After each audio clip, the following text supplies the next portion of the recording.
প্রত্যেকদিন কাজ করতে কারোরই ভালো লাগে না, এটা ফ্যাক্ট। প্রত্যেকদিন কাজ করতে কারোরই ভালো লাগে না, প্রত্যেকদিন নিজের অকাদের বাইরে কাজ করতে কারোরই ভালো লাগে না, কাজ করার পরও যখন রেজাল্ট আসে না কারোরই ভালো লাগে না। চ্যাম্পিয়ন কারা হবে? কথায় বলে আপনি হাঁটবেন, আপনার পায়ে ছালা পড়বে, আপনি পৌঁছাবেন যখন ছালা পড়ার পরেও আপনি হাঁটবেন। বুঝতে পারছি? আপনি হাঁটবেন, আপনার পায়ে ছালা পড়বে, আপনি তাও যদি হাঁটতে পারেন তাহলে আপনি লক্ষ্যে পৌঁছাবেন।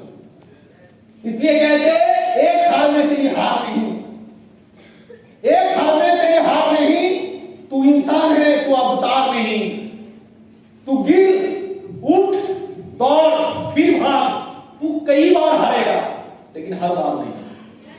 এটাই রুল, এটাই ল অফ নেচার। আপনি অনেকবার হারবেন কিন্তু বারবার হারবেন। Is that clear? কথাটা বুঝতে পারছি হ্যাঁ কিনা? এটা হতে পারে না আপনি continue continue continue continue continue continue effort দিয়ে যাচ্ছেন আর 3 বছর পর আপনি নন অ্যাচিভার হয়ে দাঁড়িয়ে আছেন। হতে পারে না। আপনার পরীক্ষা হতে পারে, সময় লাগতে পারে, কিন্তু পরীক্ষার সময় যদি আপনার ভেতরে যন্ত্রণার জন্ম দিচ্ছে তাহলে মাথায় রাখবেন আপনি একটা বড় অ্যাচিভার হওয়ার জন্য জন্ম নিয়েছেন।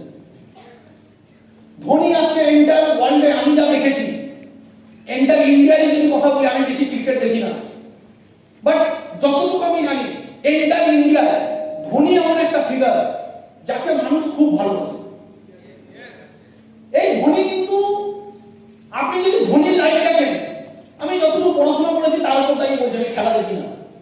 আপনি যদি ধোনির লাইফ দেখেন, প্রথম লাইফটা ইজি ছিল না, তার আগে কিন্তু অনেকে চান্স পেয়ে গেছিল। ওনার সময়কার, ধোনির সময়কার ইমরান সিং হোক, আরো অনেকে ছিল যারা কিন্তু এগিয়ে গেছিল, ধোনি কিন্তু চান্স পায়নি। আর চান্স পাওয়ার পরে উনি বারবার ফেলিওর ফেস করেছে এবং জীবনে এমন একটা সময় দেখেছে যেই সময় দাঁড়িয়ে ওনার কেরিয়ার সমাপ্ত। কিন্তু মানুষটা জিগরা দেখুন, মানুষটা জিগরা দেখুন। আপনি জীবনে কিছু করতে পারবেন না, কেউ মনে রাখবে না। একটা রেলের টিটিকে, ট্রেনের টিটিকে না কেউ মনে রাখে না, ধোনিকে এন্টার ওয়ার্ল্ড চেনে। আপনি জিগরা দেখুন, সৌরভ গাঙ্গুলি নিজের ইন্টারভিউতে বলছে যে ধোনি ভারতবর্ষের ক্যাপ্টেন, ধোনি ভারতবর্ষের ক্রিকেটে খেলছে, এটাই অনেক বড় গর্বের বিষয়। কেন? কারণ ধোনি যেখান থেকে আসে, ঝাড়খণ্ড থেকে ক্রিকেট কেউ খেলতে পারে, ঝাড়খণ্ড থেকে কেউ ক্রিকেটার হতে পারে, এটা কোনোদিন কেউ ভাবতেই পারেনি, কারণ ঝাড়খণ্ড তৈরি হয়নি ক্রিকেট খেলার জন্য। হরভজন সিং এর কাছে একটা ইন্সপিরেশন ছিল, অন্যদের কাছে প্রত্যেকটা স্টেটে একটা ইন্সপিরেশন ছিল। মুম্বাই থেকে যে খেলতে তার কাছে ইন্সপিরেশন ছিল সচিন টেন্ডুলকার। ডিফারেন্ট জায়গা থেকে ধোনির কোনো ইন্সপিরেশন ছিল না। ধোনির ঝাড়খণ্ড থেকে এর আগে এসে কেউ ক্রিকেটার হয়নি। ধোনিকে যখন ইন্টারভিউ নেওয়া হয়েছিল যে আপনি ঝাড়খণ্ড থেকে খেলছেন, এর আগে ঝাড়খণ্ড থেকে কোনো ক্রিকেটার জন্ম নেয়নি, তখন ধোনি ইন্টারভিউতে একটাই কথা বলেছিল, এর আগে কে জন্ম নিয়েছে কে জন্ম নেয়নি আমি জানি না, এর আগে কে খেলেছে কে খেলেনি আমি জানি না, বাট আমি এসছি খেলতে, আমি খেলবো। আর শুধু খেলবো না, ইন্ডিয়ার নাম করে দেবো।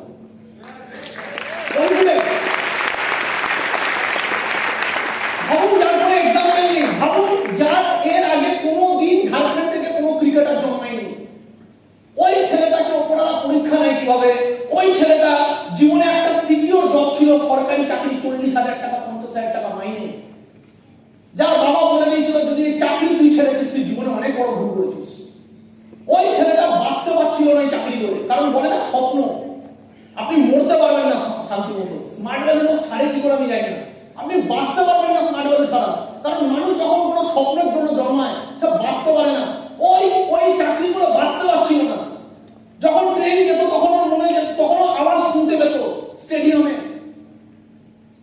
যখন ট্রেন যেত তখন আওয়াজ শুনতে পেত স্টেডিয়ামে। That's called visualisation. ওর ক্রিকেট ওকে ডাকতো, ওর ময়দান ওকে ডাকতো। ওই ছেলেটা সেদিন ওই ট্রেনে উঠে গেছিল, একটা ডিসিশন ছাড়া ওকে মহেন্দ্র সিং ধোনি বানিয়ে দেয়। একটা ডিসিশন। 40,000 টাকা চাকরি করা মানুষকে পৃথিবীতে কেউ মনে রাখে না, আর একটা ডিসিশন ফলে একটা গুমনাম ইনসানকে এন্টার ওয়ার্ল্ডে এত বড় একটা ফিগার বানায়। একটা ডিসিশন। স্মার্ট ভ্যালুতে 6 বছর ফেলিওর থাকার আমি কোনো এক্সাম্পল পাইনি। আপনি স্মার্ট ভ্যালুতে অ্যাচিভার লিস্ট খুলুন, ওখানে 1 থেকে শুরু করে 100 অবধি আপনি যত নাম দেখতে পাবেন, এরা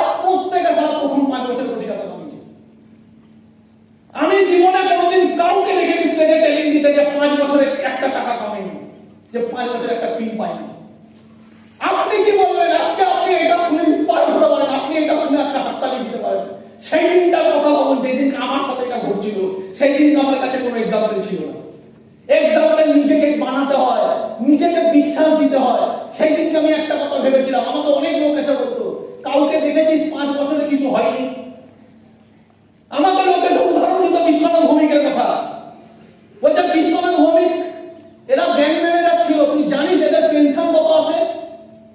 তুই সারা অত টাকা চাকরি পাবি না, এদের যত পেনশন আসে। তুই জানিস এদের ব্যাংকে কত টাকা আছে? এরা যদি 5 বছর স্মার্ট ওয়ার্ক টাকা না কামায় না, এদের কিছু যায় আসে না। অমিত রয়, এদের কিছু যায় আসে না। একটা লিডারকে দেখা যায় ব্যাকগ্রাউন্ড জিরো, একটা লিডারকে দেখা। ওই দিনকার কথাটা শুনে আমার কাছে দুটো ডিসিশন ছিল, দুটো রাস্তা ছিল। হয় আমি কথাটাকে আমি বাস্তব মেনে নেবো, সত্যিকারের কোনো এক্সাম্পল নেই। আদারওয়াইজ আমি ওকে আমি সেদিনকে একটা জিনিস বিলিভ করবে আমাকে, আমি সেদিনকে একটা জিনিস মনে মনে ভেবে নিলাম, যে আজকে যদি আমি ফেলও করে যাই, আজকে যদি আমি কুইটও করে যাই, আগামী দিনে আবার কোনো বিকাশ ঘোষ লড়বে যে জীবন থেকে উপরে যাবে, ওপর আবার সেই দিনকে তার সাথেও পরীক্ষা নিতে পারবে। সেই দিনকে কেউ না কেউ তাকেও এইভাবে নেগেটিভ মারবে, একটা এক্সাম্পল দেখা, সেই দিনকেও হয়তো সেই এক্সাম্পল দেখাতে পারবে না। আজকে আমার কাছে মৌকা আছে,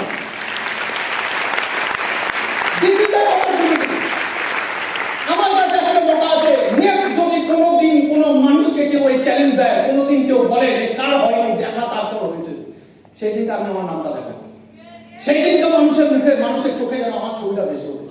তাহলে আমাকে কিন্তু নিজের পিকচার নিজে ডিজাইন করতে হয়েছে, আমাকে নিজের ভবিষ্যৎটাকে নিজে বানাতে হয়েছে, আমাকে নিজে ভাবতে হয়েছে, তারপর ওটাকে আমি ডিজাইন দিতে পেরেছি। Is that clear? Yes or no? Yes. তো সহজে পৃথিবীতে কেউ বড় জায়গায় যায়নি, কেউ যাবে না। আমি একটা ইন্টারভিউ শুনেছিলাম, অনেকে আমরা ভাবি দাদা আমাদের তো মান সম্মান চলে যাচ্ছে। রিয়েলি? 150 কোটি দেশে সারা 150 মানুষ তোমাকে ঠিক মতো চেনে না, তোমার মান সম্মান আছে তোমার মনে হয়? আমার তো ভাই ছিল না। এই জীবনে দুটো অপশন আছে তোমার কাছে স্মার্ট ভ্যালু করার পর। হয় স্মার্ট ভ্যালু করো না, দিয়ে ওই 150টা মানুষের কাছে মান সম্মান বাঁচিয়ে দাও, আদারওয়াইজ সারা স্মার্ট ভ্যালু করো, 15 কোটি মানুষের সামনে মান সম্মান তৈরি করো। দুটো অপশন আছে।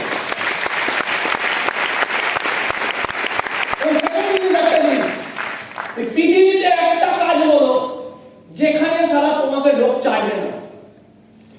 এই পৃথিবীতে একটা কাজ বলো যেখানে লোক তোমাকে নিয়ে ক্রিটিসিজম করবে না। এটা ভালো কথাই আছে, জীবনে কিছু করতে পারবে না, সারা লোক বুঝবেও না, আর কিছু করার চেষ্টা করবে, লোক তোমাকে নিয়ে হাসি ঠাট্টা করবে। কিছু করে নেবে, তোমাকে নিয়ে হিংসা করবে। কিছু করার চেষ্টা করবে, তোমাকে নিয়ে প্রতিবাদ করবে। তুমি করবে জীবনে একটা মন্ত্র শেখানো, যেটা আমি শিখেছি, অ্যাডপ্ট করেছি। সেটা কি? কে কি বললো, কে কি ভাবলো, কে কি করলো, আমার কিচ্ছু যায় আসে না, কিচ্ছু যায় আসে না। লোকে আমাকে কি বলে না, রিয়েলি আমার কিচ্ছু যায় আসে না। এতটা মূল্যবোধ, এতটা আত্মবিশ্বাস আমার ভেতরে তৈরি হয়ে গেছে আজকে স্মার্ট ভ্যালু 12 বছরে। আমাকে নিয়ে কে কি কোথায় কি কিচ্ছু যায় আসে না। আর পৃথিবীতে যদি মহান মানুষ হতে হয়, প্রথম এই কোয়ালিটি তোমাকে অ্যাডাপ্ট করতে হবে।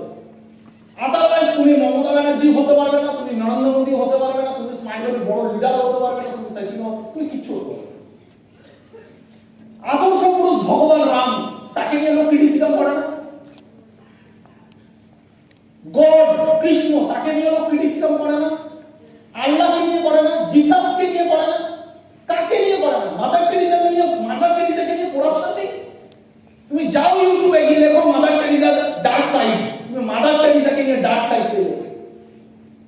শাহরুখ খানকে নিয়ে লোক গালি মারতে ছাড়ে না, সচিন টেন্ডুলকারকে নিয়ে অকাল আছে, সচিন টেন্ডুলকারকে নিয়ে গালি মারা লোক তারা তাও ছাড়ে না। নরেন্দ্র মোদীকে নিয়ে বলার অকাল আছে, যাদের অকাল থাকে না তারা লোককে নিয়ে কথা বলে। Is that clear? আমি সেদিনকে বসে হঠাৎ করে ফেসবুকে দেখলাম নতুন একটা বই বেরোচ্ছে, হয়তো তার একটা ছবি বেরিয়েছে প্রভাসে, প্রজেক্টকে। তো প্রজেক্টকে বলে একটা নতুন বইয়ের একটা ছবি রিলিজ হয়েছে, ওখানে গিয়ে প্রভাসের একটা ছবি আছে। আমি ওখানে কমেন্টস গুলো করছিলাম, তুমি গিয়ে কমেন্টস গুলো চেক করো।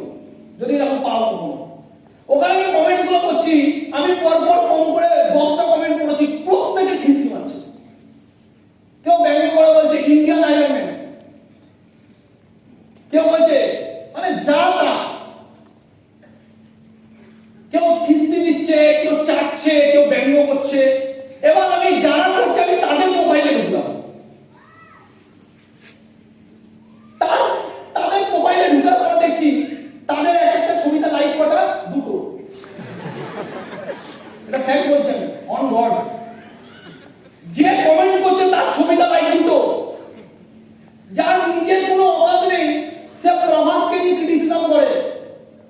কালকে প্রভাসের আরেকটা পরিমাণে হিট হবে বাহুবলীর মতো, আবার প্রভাসকে নিয়ে নাচবে। এদেরকে বলে জনতা। এদের রাশি চাপরাশি আর গণ জনগণ। হ্যালো, বলে যাচ্ছে হ্যাঁ কিনা?